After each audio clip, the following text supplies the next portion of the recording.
بسم اللہ الرحمن الرحیم۔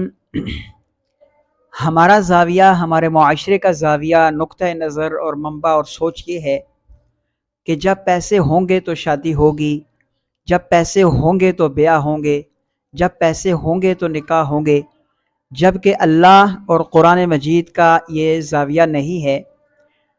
رسول کریم صلی اللہ علیہ وسلم کی ایک حدیث مبارکہ ہے جس میں وہ فرماتے ہیں کہ 3 آدمی ایسے ہیں کہ جن پر اللہ تعالیٰ کا حق ہے کہ وہ ان کو غنی کریں۔ ان میں سے ایک وہ ہے کہ جو اللہ کی راہ میں اللہ کے دین کے نفاذ کے لیے جہاد فی سبیل اللہ کرتا ہے، اور دوسرا وہ ہے کہ جو مکاتب کا معاملہ کرتا ہے، اور تیسرا وہ ہے کہ جو پاکی حاصل کرنے کے لیے نکاح کرتا ہے۔ ان تینوں افراد پر اللہ تعالیٰ کا حق ہے کہ وہ انہیں غیب سے غنی کر دیں گے۔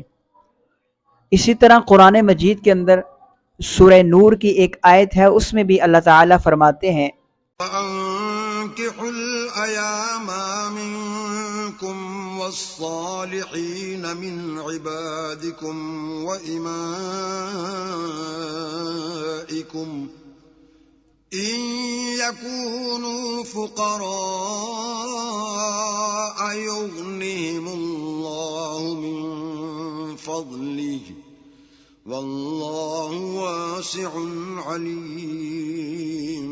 اور اپنی قوم کی بیوہ عورتوں کے نکاح کر دیا کرو، اور اپنے غلاموں اور لونڈیوں کے بھی جو نیک ہوں نکاح کر دیا کرو۔